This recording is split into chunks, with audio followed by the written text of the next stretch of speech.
இருக்கீங்கன்னா நாம டிசைட் பண்றதுன்னு வச்சுட்டு இருக்கீங்க. அது ஏற்கனவே டிசைடட். சரிங்களா? இதை பத்தி நம்ம ஏற்கனவே பேசியிருக்கோம். இருந்தாலும் கொஞ்சம் விரிவா நம்ம இதை பத்தி பார்த்துருவோம். ஃப்ரெண்ட்ஸ்ல வந்து 2 விதம்.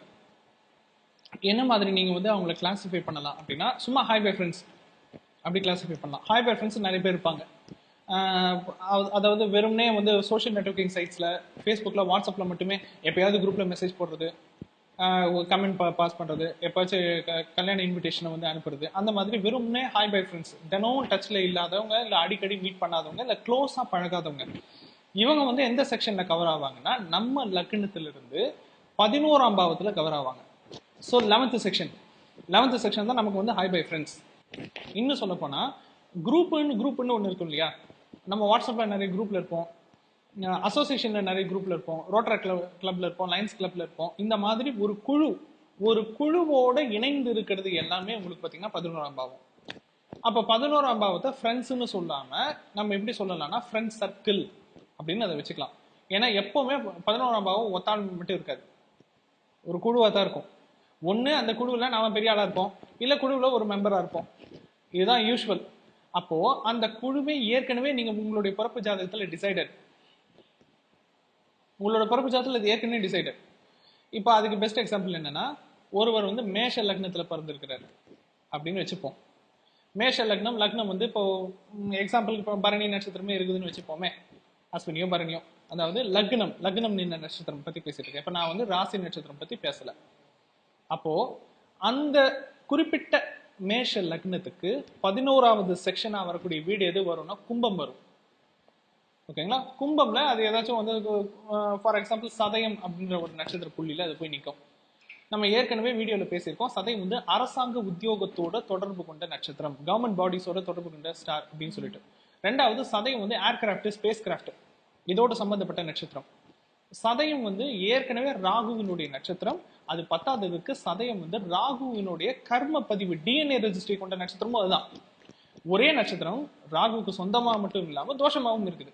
அப்போ அது என்ன இண்டிகேட் பண்ணும் அப்படின்னா, அப்போ ராகு அப்படின்ற அந்த குறிப்பிட்ட பிளானட் டிரான்ஸ்போர்ட் இண்டஸ்ட்ரிக்கு கடவுள், லாஜிஸ்டிக்ஸுக்கு கடவுள், டிராவலிங்க்கு கடவுள், ஆட்டோமொபைலுக்கு கடவுள், 2 வீலர் 4 வீலர் இந்த மாதிரி வண்டி, வாகனம், பயணம், போக்குவரத்து இது சார்ந்த இன்சைட் அண்ட் அவுட் சைட் எல்லா டிபார்ட்மெண்ட்டும் ராகுல கவர் ஆவாங்க. அது ரயில்வேஸா இருந்தாலும் சரி, பஸ் ஆர்கனைசேஷனா இருந்தாலும் சரி, இல்லைன்னா உங்களுக்கு வந்து ஏர்போர்ட்டா இருந்தாலும் சரி, ஹார்பரா இருந்தாலும் சரி, எல்லாமே பயணம்னு வந்துருச்சு அல்லது லாஜிஸ்டிக்ஸ் ஷிப்பிங் அப்படின்னு வந்துருச்சுனாலே உங்களுக்கு வந்து ராகு. அப்ப ஷிப்பிங் வந்துருச்சுனாலே ராகுவாக வரும்பொழுது எக்ஸ்போர்ட் இம்போர்ட் பிசினஸும் உங்களுக்கு ராகுல கவர் ஆயிடும். ஏன்னா எக்ஸ்போர்ட் இம்போர்ட் கடந்து வாணிபம் செய்வது. நீங்க ஃபிளைட்ல ஏற்றி அனுப்பிச்சாலும் சரி, கப்பல்ல ஏற்றி அனுப்பிச்சாலும் சரி, எப்படியோ சரக்கு ஒரு நாட்டில இருந்து வெளிநாட்டுக்கு போயிட்டு மறுபடியும் அங்கிருந்து மறுபடியும் இம்போர்ட் ஆக போகுது. ஸோ பொருள் வர்த்தக பரிவர்த்தனை. அப்ப வர்த்தக பரிவர்த்தனையில் நடக்கக்கூடிய மாஸ் டீல் வந்து உங்களுக்கு வந்து ராகு. அது போக உங்களுக்கு வந்து கேன்சர் சம்பந்தப்பட்ட பிரச்சனைகளை இண்டிகேட் பண்ணக்கூடிய பிளானட் வந்து யாருன்னா ராகு. எலக்ட்ரிசிட்டி, எலக்ட்ரானிக்ஸ் இந்த ஃபீல்டுக்கு அதிபதி யாருன்னு பாத்தீங்கன்னா ராகு. இப்போ இவ்வளவு விஷயத்த இந்த சதயம் அப்படின்ற நட்சத்திரம் இண்டிகேட் பண்ணுதுங்களா? இப்போ நம்ம வந்து இப்ப என்ன பார்த்தோம், இப்போ ஒரு மேஷ லக்ன ஜாதகத்தில் பிறந்திருக்கிறாரு, அவருக்கு சதயம் அப்படின்ற அந்த செக்ஷன் 11வது பாவமா வந்து கவர் ஆகுது. அப்போ இவருடைய 11ஆம் பாவத்தில் இருக்கக்கூடிய ஃப்ரெண்ட் சர்க்கிள் இருப்பாங்க இல்லையா, இவங்க அத்தனை பேரும் இந்த காரகத்துவத்தை தொடாம இருக்கவே மாட்டாங்க. அதாவது சதயம் இதோட இது இப்ப நான் சதயத்துக்கு என்னென்னலாம் ப்ராப்பர்ட்டி சொன்னேன், transport department, logistics, automobile, travels, driving, 2 wheeler 4 wheeler, வண்டி வாகனம் போக்குவரத்து சார்ந்த துறை, எலக்ட்ரிசிட்டி எலக்ட்ரானிக்ஸ் சார்ந்த துறை, அப்புறம் 3வது கெமிக்கல் இன்ஜினியர், இதெல்லாம் ராகுனுடைய ஏரியா. அப்போ இவங்களுக்கு ஃப்ரெண்ட் சர்க்கிள்னு ஒருத்தவங்க வந்தாங்க அப்படின்னாலே இது 3 சார்ந்த துறையை கண்டிப்பா தொட்டி இருப்பாங்க. ஒண்ணு சம்பந்தப்பட்ட நபர், இல்லைன்னா அவங்களுடைய ஃபேமிலி. ஓகேங்களா? இந்த 3 துறையை தொடாம இவங்களுக்கு ஃப்ரெண்ட் சர்க்கிளே கிடையாது. ஒண்ணு அது மட்டும் இல்லாம அந்த ஃபேமிலியில குறைஞ்சது 2 பேரை வந்து அரசாங்க உத்தியோகத்தை சேர்ந்தவங்களா இருப்பாங்க. இது குடுப்பனை. இப்ப இந்த குடுப்பனை நம்மளால மாற்ற முடியுமா? இந்த குடுப்பனையை நம்மளால மாற்றவே முடியாது. சரி, இப்போ இது வந்து நம்ம எப்படி எடுத்துக்கிட்டோம்னா, ஜஸ்ட் ஒரு ஹாய் பை ஃப்ரெண்ட்ஸ் அப்படின்ற ரிலேஷன்ஷிப்ல எடுத்துக்கிட்டோம். க்ளோஸ் ஃப்ரெண்டை நம்ம வந்து எதுல பார்ப்போம் அப்படின்னா 3ஆம் பாவத்துல வச்சு நம்ம க்ளோஸ் ஃப்ரெண்டை பார்ப்போம். நம்ம லக்னத்துல இருந்து லக்னம் 1, 2ஆம் பாவம் 2, 3ஆம் பாவம். ஸோ 3rd செக்ஷன் வந்து எந்த வீட்டில் போய் பிளேஸ் ஆகுதோ அந்த வீடு தான் நம்மளுடைய க்ளோஸ் ஃப்ரெண்ட். இன்னும் சொல்ல போனா அந்த வீடு தான் நமக்கு நெய்பர்ஸ், அக்கம் பக்கத்து வீட்டுக்காரங்கன்னு சொல்லுவாங்க இல்லையா, அவங்க எல்லாம் அந்த வீட்டில் தான் வந்து இருப்பாங்க, அந்த வீட்டில் தான் வந்து கவர் ஆவாங்க. சரி, இப்போ அதே மேஷ லக்னம் லக்னம் வந்து ஒருத்தருக்கு பரணியில ஸ்டார்ல நிக்குது அப்படின்னு வச்சுப்போம். அப்ப அவருக்கு 3ஆம் பாவம் வந்து எதுல கவர் ஆகும்? மிதுனம் அப்படின்ற அந்த குறிப்பிட்ட வீட்டுல வந்து கவர் ஆகும். மிதுனம்ல 3 நட்சத்திரங்கள் இருக்குது, மிருக சீரிஷம் இருக்குது, திருவாதிரை இருக்குது, புனர்பூசம் இருக்குது. சோ அவருடைய ஜாதகத்துல மூணாம் வீட்டுல எந்த டிகிரியில அந்த பாவமுனை போய் தொடுதுன்னு முதல்ல நம்ம செக் பண்ணணும். அதை பார்த்தா தான் நமக்கு தெரியும். ஏன்னா இது வந்து பொதுவா நம்ம பேச முடியாது, பொதுவா பேசவும் கூடாது. அதனால முதல்ல நம்ம என்ன பண்ணிடணும் அப்படின்னா, ஃபர்ஸ்ட் அவரோட ஜாதகத்தை செக் பண்ணணும். ஒருவேளை அவருடைய ஜாதகத்துல அந்த 3வது பாவம் உதாரணத்துக்கு திருவாதிரையில இருக்குதுன்னு வச்சுப்போமே, அப்ப திருவாதிரை ராகுடைய ஸ்டார் தான், ஓகே. ஆனா திருவாதிரை சுக்கிரனினுடைய கர்ம பதிவை கொண்ட நட்சத்திரம், சுக்கிரனுடைய சாபத்தை கொண்ட நட்சத்திரம். அப்ப இவங்களுக்கு க்ளோஸ் ஃப்ரெண்டா யார் யாரெல்லாம் வர்றாங்களோ எல்லாருமே திருவாதிரை, சித்திரை, திருவோணம் இந்த டிஎன்ஏ பேட்டர்ன்ல தான் வருவாங்க. ஹாய் பை ஃப்ரெண்ட்ஸா இருப்பாங்க இல்லையா, மேஷ லக்னத்துக்கு ஹாய் பை ஃப்ரெண்ட்ஸா வரவங்க யாரும் வருவாங்கன்னா பூசம், விசாகம், சதயம் இந்த டிஎன்ஏ பேட்டர்ன் கொண்ட ஃப்ரெண்ட்ஸ் வந்து ஹாய் பை ஃப்ரெண்ட்ஸா வருவாங்க.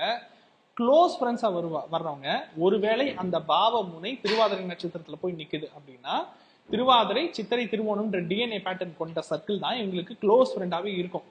அப்ப ஈஸியா இவங்க ஜாதகத்தை வச்சே சொல்லிடலாம் அவங்களுக்கு சுக்கிரனுடைய கர்ம பதிவு இருக்குது. அப்ப சுக்கிரனுடைய காரகத்துவம் சார்ந்த ஃபீல்டு இருக்கு இல்லையா, media, cinema, visual communication, beautician, fashion technology, இது மாதிரி அழகு சார்ந்த துறை, அல்லது இல்லைன்னா பெண்கள் சார்ந்த துறை, அக்சசரி சார்ந்த துறை, ஃபேஷன் சார்ந்த துறை, டெக்ஸ்டைல் இண்டஸ்ட்ரி சார்ந்த துறை, சினிமா சார்ந்த துறை, இதை சேர்ந்தவங்க தான் இவங்களுக்கு க்ளோஸ் ஃப்ரெண்ட்ஸா இருப்பாங்க.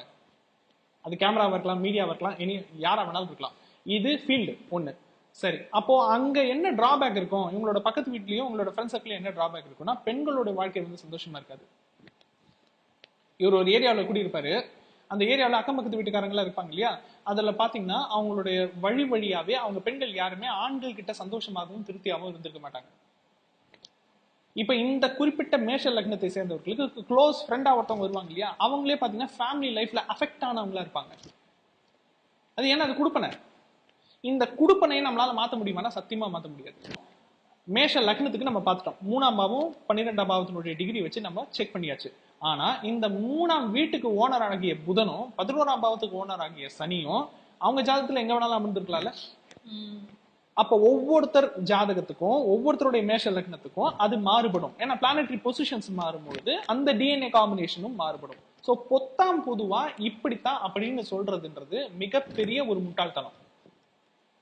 ஏன்னா நம்ம சொல்றது எல்லாமே வாசகர்கள் எப்படி புரிஞ்சுக்குவாங்கன்னா அவங்களுடைய ஜாதகத்தை சேர்த்து வச்சு புரிஞ்சுக்குவாங்க. நம்ம சொல்றது ஜெனரல் கேட்டகரி பத்தி நம்ம பேசிட்டு இருக்கோம், அதுக்குள்ள நம்ம கொஞ்சம் கொஞ்சமா இன்டெப்தா போறோம். ஆனா அவங்க டைரக்டா என்ன பண்ணிடுவாங்கன்னா அவங்களுடைய ஜாதகத்தோட அதை கோரிலேட் பண்ணிடுவாங்க. ஒருவேளை அவங்களோட ஜாதகத்துல புதன் போய் விருச்சிகத்துல அமர்ந்திருக்கலாம், அதே மாதிரி மேஷ லக்னம் கொண்ட இன்னொரு பர்சனுடைய ஜாதகத்துல புதன் போய் துலாம்ல போய் உட்காந்துருக்கலாம், இன்னொருத்தருக்கு கண்ணில உட்காந்துருக்கலாம். அப்ப டிஎன்ஏ காம்பினேஷனே வேற மாறிடுது இல்லையா. இது காமன், இது மேஷ லக்னத்துல பிறந்தவங்க அத்தனை பேருக்குமே இது காமன். ஆனா அத்தனை பேருக்குமே அதே பேட்டர்ன் மட்டும்தான் இருக்குமானா இருக்காது. அந்த பிளானட்டரி காம்பினேஷன்ஸ்க்கு தகுந்த மாதிரி அந்த பேட்டர்ன் மாறுபடும். பேட்டர்ன் மாறுபடும் பொழுது குடுப்பனை மாறுமானா குடுப்பனையும் மாறும்.